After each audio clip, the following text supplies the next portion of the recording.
politics, long-haired weirdos, short-haired weirdos, vandals, hooligans. The government, hug the government, love the government, hug the government, love the government, hug the government. Welcome to The Politics Guys, a place for bipartisan, rational, and civil debate on American politics and policy. I'm Michael Baranowski, a political scientist at North Kentucky University. With me today is my regular co-host, Cleveland area attorney and Republican factotum, Jay Carson. Hey, Jay, how you doing?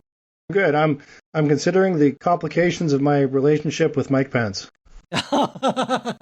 Yeah, well, I think that's a good thing to consider. A lot of folks are, I guess, doing that, especially maybe Mayor Pete fans. Well, they probably already had a pretty uncomplicated relationship with Mike Pence. But anyway, this it sounds like it sounds like Mayor Pete was saying it's complicated. So yeah, I guess he was kind of saying it's complicated. Yeah, my point being much too.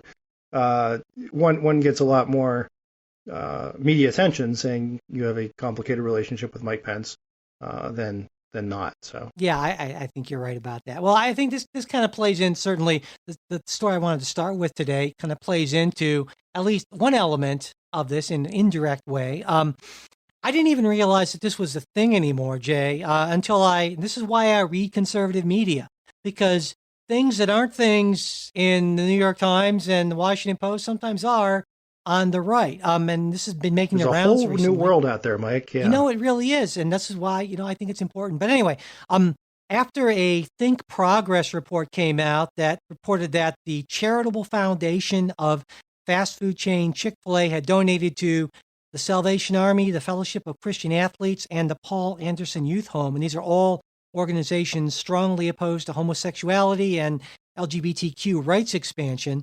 The San Antonio City Council voted to block a Chick-fil-A from opening in the San Antonio airport. There was a concession vendor for the Buffalo airport that blocked the Chick-fil-A from going in there. And Rider University, I believe in New Jersey, stopped the Chick-fil-A from coming to their campus. Now, conservatives are saying, it seems, that this is a clear case of anti-religious bias.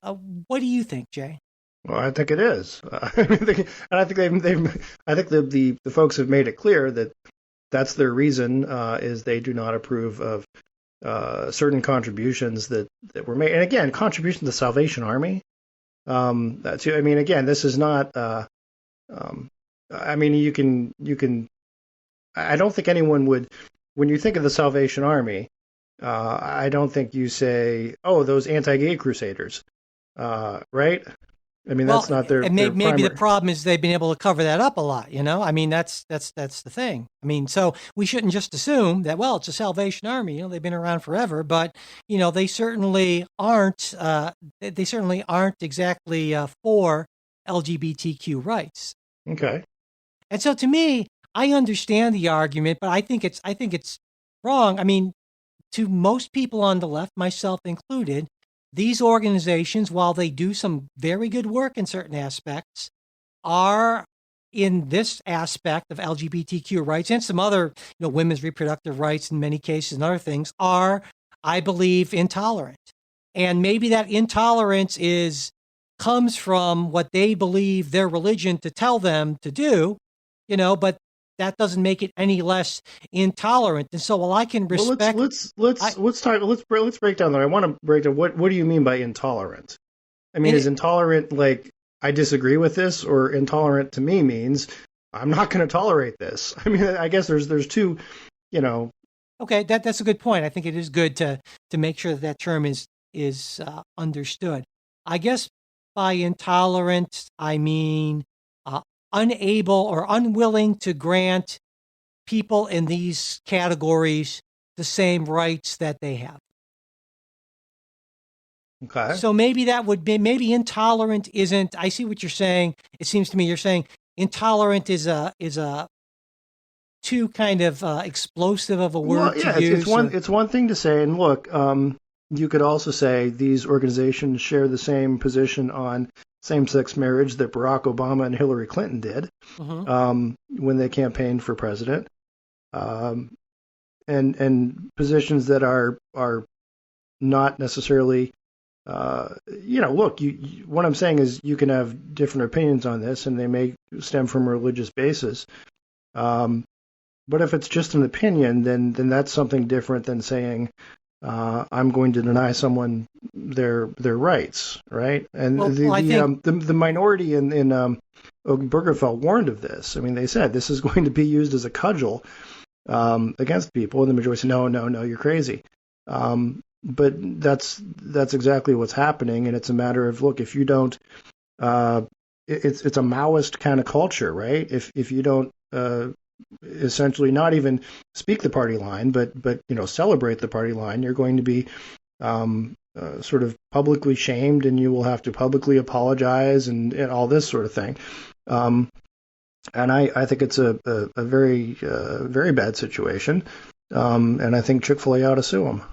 Well, see, so you're saying that a private organization should be compelled to allow Chick-fil-A to come to their airport or their school? It's not a private organization. City council voted. You're right. You're city council, right? Yeah, I mean, again, okay, you're right. No, it's a good point. I would differ on the school thing. I Okay. would say if it's a private school, or if it's a mall or whatever, look, yeah, you've got a right there to decide who's in your mall or who's in your school. That said, I think you ought not to kowtow to sort of the Twitter mob. If you do that, I think it's shameful, but it's not illegal. It is illegal for a state actor, which would include sort of a municipal airport, port authority, whatever they set it up as, to say we're going to ban certain businesses because we don't like charitable contributions. You're right. That their CEO has made. Yeah, and I think you're right. If it were just that, I would totally agree with you. But I should also point out that Chick-fil-A is really, I mean, this is a huge company. I believe it's the third largest fast food. Yeah. They're behind, just McDonald's and one other, I think. But they're huge, and they're one of the few companies their size that don't include protections against discrimination on the basis of sexual orientation and gender identity. And so I think that's a much stronger legal grounds to say this is a discriminatory company. And so it's not about who they're giving money to, it's about their own internal policies. And so I think on that's a much sounder footing on which to deny them, to vote against them going into an airport or thing like that. Well, again, I suppose it stems also from what the statutory environment is that they're, some states have protective statutes. That's a good point. Yeah, and look, if you're operating in that state, you got to play by that state's rules. Yeah. I'd also question, though, I mean, from everything I've heard or read, Chick-fil-A employees are treated fine. They've never turned away any customers for their sexual proclivities or their employees, as far as I know. And they make really good chicken sandwiches. So I mean, that to me, that's why it seems that this is a religious test. But to me, that's like saying, well, we don't need, say, sexual harassment. We don't need to worry about sexual harassment because we don't have any evidence that it happened or anything like that. I mean, I don't know if that's a great argument. Certainly. And I guess the thing that really bothers me more than anything else is that when some on the right conflate opposition to discrimination to an anti-religious sentiment more generally. I am very open and, toward any kind of, most forms of religious practice. And I don't object, there are some things, human sacrifice, whatever kind of thing. But there are certain things where I say, well, no, this isn't about the fact that you follow Jesus and the Bible and all that. Hey, that's great. But it's the problem. I have a problem with your interpretation of this particular thing. And understand, I don't have a problem with you practicing your religion. Go ahead and do it. But understand that you're going to have to pay a price for doing that. And if you're not willing to do that, then I guess, you want it both ways. But I guess the question is, I mean, they're not practicing the religion. They're selling chicken sandwiches. But they are, in the sense that right? they are I in disagree. The sense that some other money that they get. Okay, well, let's play this out though. I mean, if you have, and again, so many people I think on the left misunderstand this. You go to Chick-fil-A, you give them their money, they give you a chicken sandwich. At that point, it's your chicken sandwich, it's their money. And what they do with the money and what you do with the sandwich is really neither of your businesses, right? Well, sure, and I can choose to eat there or not if I don't like their Exactly. policies. That's one thing to say. I don't like their policies. I don't like their founder. I don't like who they give money to. I'm not going to go. It's quite another to say, and the government is going to say they can't operate a business. Well, the government's not saying they can't operate a business. They're just saying they are in the airport. Right. They're just saying we because of your anti-LGBTQ internal policies. You can't operate a business. Because, well, yeah, and you have a problem with that? Yes. Okay. Yes, absolutely. Because this is a I'm not sure that they're anti. If for some reason, and I haven't seen this yet, that their policies do not conform with what is required by state or federal law, then yes, you're absolutely within your rights to say that. But I don't think that showing's been made, and it's much more. This is this is sort of it's almost like a code word kind of thing, right? It's like, oh, your policies don't conform. That means you're Christian. I think it's religious bigotry, and I think they ought to stand up to it. Okay. All right. Let's move on. We've talked about this a little bit in the past. I think one of these days it's possible that we might see Donald Trump's tax reforms, though certainly, at least if Democrats in Congress, right, have their way about it, at least they might see them. I don't know if we actually will. Jay, Right. You and I probably won't be looking at Donald Trump's. I don't really care. Yeah, well, I didn't figure you would. But so now this battle between right now House Ways and Means Committee Chair Richard Neal and the administration is still continuing. The Treasury Secretary I always get his last name wrong. Mnuchin, there you go, who just looks like a Bond villain, and maybe sometimes he is. Anyway, he has decided to not comply with the deadline the Congress gave him, or the committee gave him, to turn over the returns. Now, to me, the statutory authority here is pretty clear. That 1924 federal law says the IRS shall furnish these records to Congress on request. There's not even anything in the law that requires a justification, which in this case is, I would say, obvious. Congress is concerned that, the president's many business holdings and particularly his failure to move them into a blind trust when he became president could potentially present, serious conflicts of interest here. But in addition to this, there's another level of this that's developing. Jay, I'm sure you know that oftentimes you include your federal returns as attachments to your state returns, right?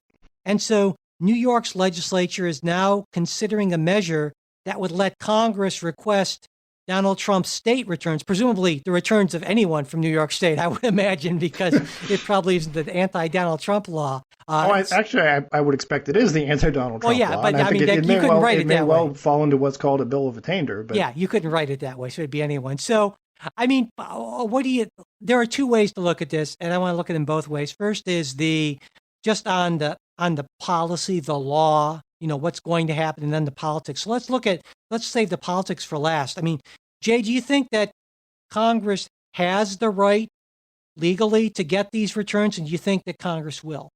I think they do, and I think they probably will. I can say. I think it's. I think it may be a dumb law, a perhaps. And again, it's not Congress. It's the House committee, right? There are, I believe 3 committees in the House it's a very 2 committees in the House, 1 in the yeah. Senate. Yeah. But no, I think that's what the statute says. There may be, maybe you can make some arguments that later taxation IRS statutes have somehow superseded it and provide more privacy protections. I don't know that actually flies.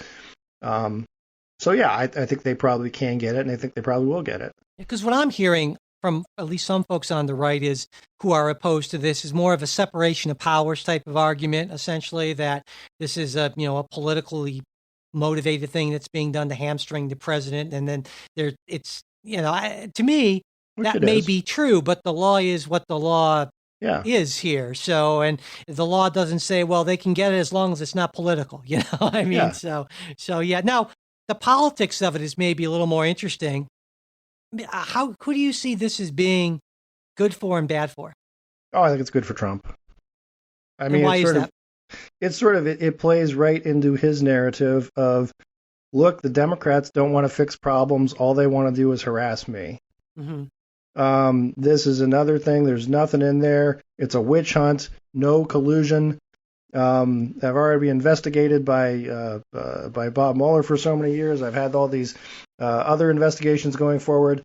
We have a lot of big problems in this country. They don't want to fix it. They just want to try to play gotcha. And this is what they do to their political opponents. I hope you don't become one of them too. Yeah, I think you're absolutely right on that. And there are a number of folks in the House leadership who seem to kind of agree with that, or at least are concerned about that sort of thing, knowing that, that House majority is based on some swing districts where people might have a problem with that. Because I don't think it matters what's in these returns from a political standpoint. The president can essentially, bluster his way out of it, no matter what it is, even if it shows, as I would guess, that his net worth is considerably lower than what he claims. Then he'll just say something about, well, I do it for, and I don't know what he'll say, but people will buy it, but I also think that as just a matter of policy, there is a legitimate reason to have this. And there is a legitimate reason to want to know if there are potential conflicts of interest. So putting the politics aside, I think that's why it's been the practice for all modern presidents or presidential candidates to release multiple years of their returns. And that's why I think the smart way to deal with this, at least if I were in the House, I would suggest legislation. This is part of the Democrats' H.R. 1, the For the People bill.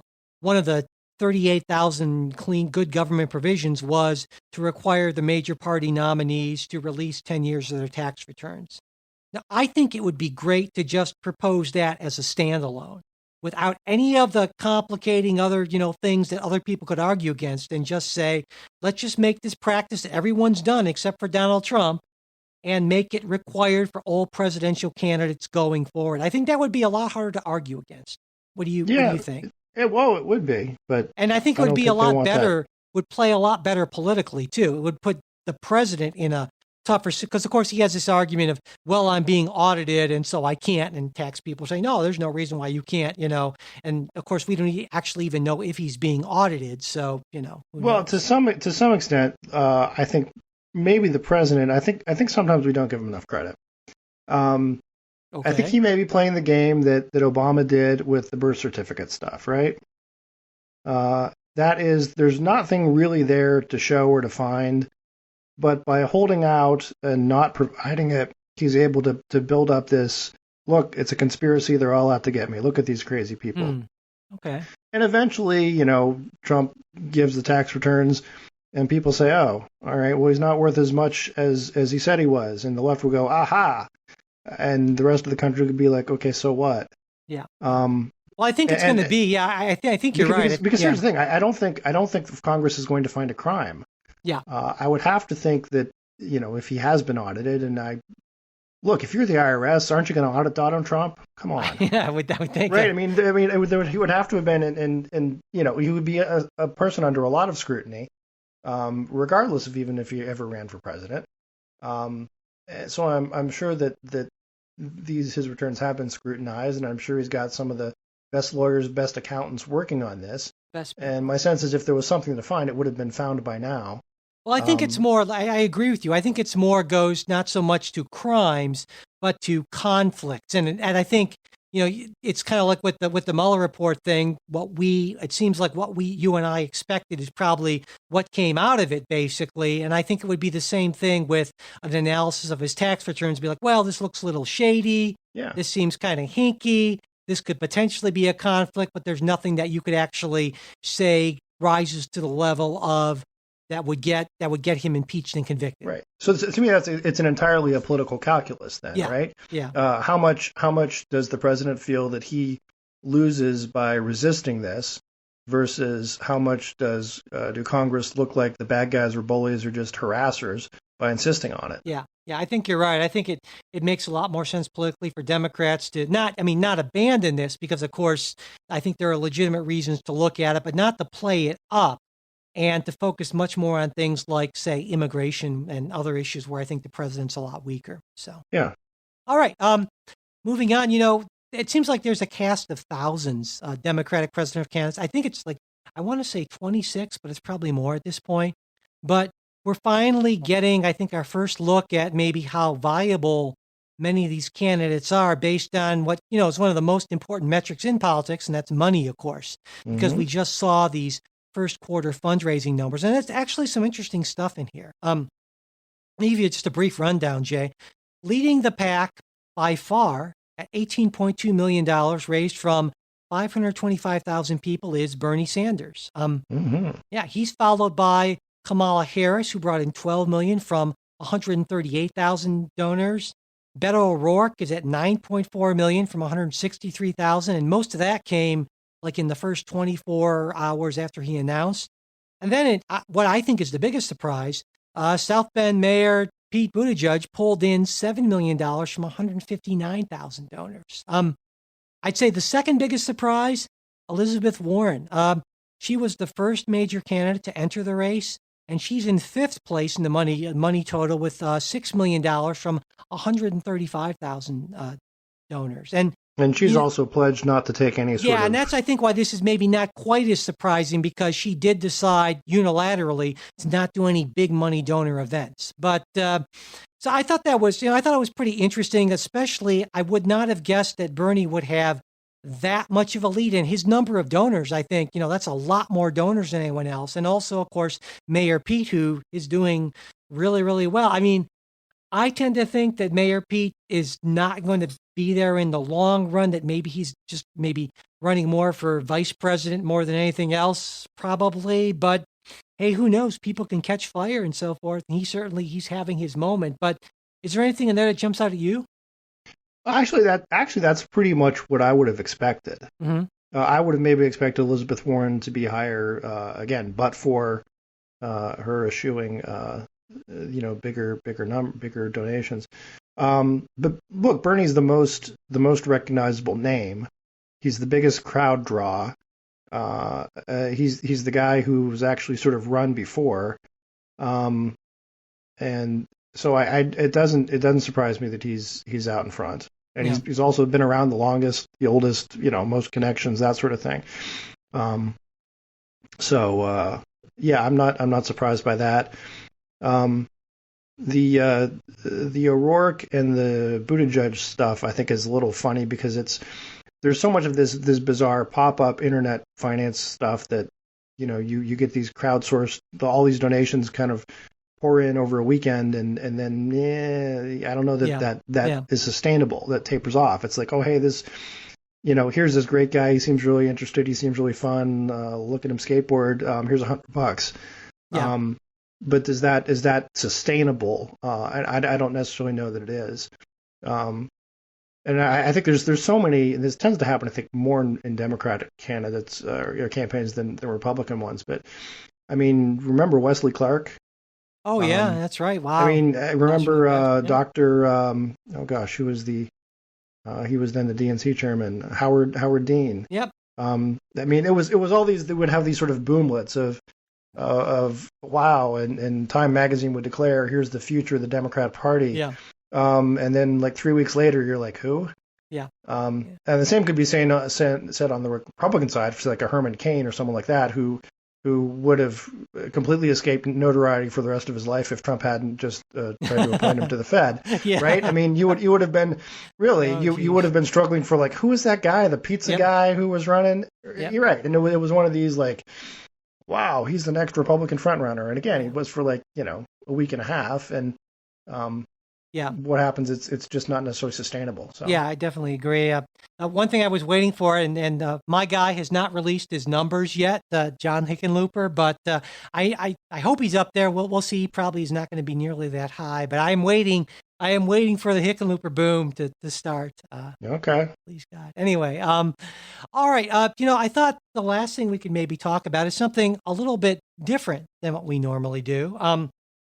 As you know, Jay, I was in Chicago last week for a conference. I love Chicago, especially for. Unfortunately, not the victim of any hate crimes. No, while you were there. nothing untoward happened. But anyway, so yeah, aside from when I found time from visiting all the amazing bookstores in Chicago, I'm embarrassed to say, Jay, I ended up buying 42 books in Chicago. I don't know how that happened, but they have some great bookstores there. Anyway, but I was there for to present a paper on political podcasts, and this is for the Midwest Political Science Association, and along with as part of the paper, along with an undergraduate student of mine, the very smart and talented Johanna Bird. Thank you, Johanna, if you're listening. We analyzed Apple's top 200 podcasts in the news and politics category just to kind of see what the political podcasting universe looked like, basically. And what I found is, well, first off, once you filter out the true crime podcast, that category is a lot smaller. I mean, true crime is a huge thing, basically. But when we did that, it was kind of interesting, some of the things that we found in terms of the ideology and other sorts of things about the podcast. For instance, over half of the top politics podcasts were left or far left, compared to under 25% that were right or far right, which I thought was interesting. To me, that doesn't surprise me at all. Why is that? I think just the demographics that you're talking about. I think it's younger people tend to listen to podcasts, younger, wealthier, more college-age folks who are especially getting that sort of leftist bent. There's sort of more enlightened people. Yeah. Well, I'd also say it's sort of a lifestyle hipster kind of thing to listen to podcasts, and if you're going to listen to one, you might as well listen to a leftist one to complete the image. But yeah, okay. Well, and that kind of pulls into the next thing that we found. This is one of the main things I was interested in is what percentage of these podcasts are bipartisan. Mm-hmm. And I was guessing it would be low. I actually maybe thought it would be a little higher than it was, because it was under 6%.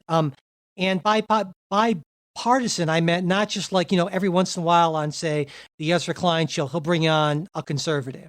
But by bipartisan, I mean, we're pretty like much us. Every week. Yeah, like us, essentially. And there's just not much of that at all. Though I do want to point out that one of those bipartisan shows was a top 10 podcast. New York Times does a bipartisan politics podcast called The Argument, which is almost as good as our show, Jay. It's really, really pretty good. It's one of my favorites. So, okay. So yeah, were you surprised by that at all? No. Again, I think there's just more of a market for, for rightly or wrongly, unfortunately, that for kind of preaching to the choir, right? I mean, I think there's a lot of people, and I think this is more a phenomenon of the left than the right, that you take politics as part of your identity, right? That it's the clothes you wear. It's part of your brand, and so you're necessarily going to seek out something that sort of affirms that. It's more and more become a thing on the right, I would say, than it used to be, say, back in the day when you and I were in college, maybe. Yeah, but I would say, again, I think folks on the right in general, and again, this is a generalization, sure, are less invested with their identity as being, you know what I mean? Mm-hmm. And maybe at least as far, again, I know people who listen to think, but there's not that many folks who are outwardly out conservative. You know what I mean? At least, I mean, again, I suppose different people have different experiences, but yeah, I understand what you're saying, and I agree. We're more reticent. Yeah. We don't take to the streets and bang on drums and so forth. It's just not in our nature. And I would argue that by the same token, we're not necessarily seeking out politics things, podcasts, because that may be less a part of our lives than it is for someone on the left. Yeah, and I would argue, I would agree with you, but then I would respond by saying, well, of course you don't have to, because the entire system has been designed to cater to you and your interests. Rigged in our favor, exactly. So I don't need to listen to politics, right? Because the system's podcast, yes. The system's designed to work for you. So yeah, anyway, but that's mine. But a couple other interesting things I thought was that 2/3 of the podcasts were hosted exclusively by whites and over half by males. So it's basically a white guy kind of thing. And actually under 20% were hosted exclusively by females. I don't know that surprised. Podcast glass ceiling. Well, I don't know if that surprised me a whole lot because podcasts are a little techier, and there's this kind of bias in tech circles. I was going to say, look, it's inherently dorky, right? Yeah, at least on the production end of it. Yeah. Okay. Yeah. Absolutely. Well, even on the the talent end, like mine, I think it's sort of inherently dorky, right? It's kind of you could also get those same statistics for like video game playing and Dungeons and Dragons playing and I dark guess, sci-fi movie watching. I think it's just sort of. I think one thing that to that extent, I think, yeah, but in terms of, I guess I was in a way a little bit surprised by how low minority representation was. I mean, especially, I thought for some reason there'd be more African American podcasts, or at least with African American hosts, but there wasn't nearly as much of that as I thought. And that to me is not like a dorky kind of thing, because you can be plenty dorky regardless of what your color is, Sure. And so that to me, I don't know. What do you think? Well, I don't know. But to me, that was, and maybe there's a socioeconomic thing. I don't know. To some extent, there is a. I mean, look, I suppose people like it, but there is sort of like white and dorky is sort of a stereotype, right? Yeah. There's that. But basically, I mean, it's not exactly a picture of America, right? I mean, and I even went and broke it down, not just by the top 200, but I looked at the top 20 podcasts, and it's still pretty much the same. Because of course, when you start going down in numbers, I mean, those top 10 podcasts have a lot bigger numbers than say something at 112 or something like that. But it's still pretty consistent there. The podcast world is essentially a white male journalist type of world, for better or worse. And I would argue, for worse, and we could certainly do a lot better. Yep. But also, I wanted to point out another part of this is I compile, if you're interested in more kind of political science-y type podcasts as opposed to the sort of things that journalists do, I actually, as part of the project, compiled a list of political science type podcasts where people like me, political scientists, are on a regular basis, and I post as opposed to like professional journalist people. Yeah, exactly. Yeah. Because I really think that perspective is different, and you can get something from political scientists that you can't get from journalists, and vice versa, of course. So if you're interested in checking out that list, you can go to politicsguys.com. It's one of the menu options there that you'll see called, I think, Political Scientist Podcast. And if you know of one that's not on there, let me know and I'll put it on there. So, all right. I think that about does it for this show, Jay. Yeah. All right. Well, of course, if you are a supporter, we'd like to thank you very much. And if you're not, hey, you can become one. Patreon.com/politicsguys or politicsguys.com/support. And if you are, whether you are or aren't a supporter, if you could subscribe to the show, that helps. Share it with people, pass it along. That would be great. That really helps us out, as well as does leaving reviews and ratings on iTunes or wherever else you're listening to it. And if you want to get in touch with us, I keep on forgetting to say this, but yes, we do want to hear from you. Mail@politicsguys.com. There's also our Facebook page where you can message us. We post stuff throughout the week. That's facebook.com/politicsguys page. We're also on Twitter @politicsguys. Executive producers of the Politics Guys are Michael Baranowski, Jay Carson, Bruce Johnson, Wilma Moreno, and Benji Fishman. Today's show is produced by Michael Baranowski. We'll be back with a new show on Saturday. We hope you'll join us. I'm going to go get a chicken sandwich now.